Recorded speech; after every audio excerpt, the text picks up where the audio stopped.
Mambo ni mengi alafu muda ni mchache. Tumeweza kuona namna ambavyo Diamond Platnumz alivyoweza kupambana sana kuweza kumfanya bibi Zuchu aweze kurudi katika hali yake ya mwanzo kabisa. Tumeweza kuona vizawadi vya hapa na pale kwenda kwa bibi Zuchu.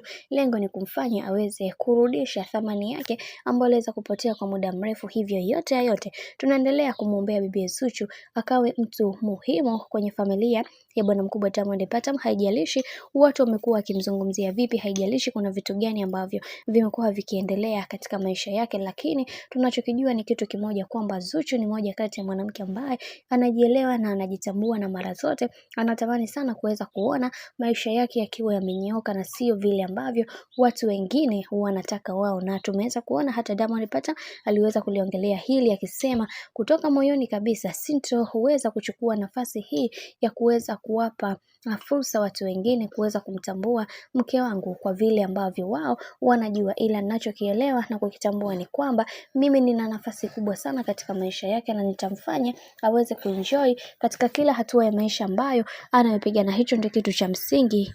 Tumeweza kuona namna ambavyo Diamond Platnumz anapambana sana kuweza kumfanya binti wa watu aweze kurudi katika himaya yake na kumfanya aweze kuwa na furaha zaidi kadri siku zinavyozidi kwenda. Bwana, mambo ni mengi juu ya hiki ambacho kinachoendelea kwa wakati huu.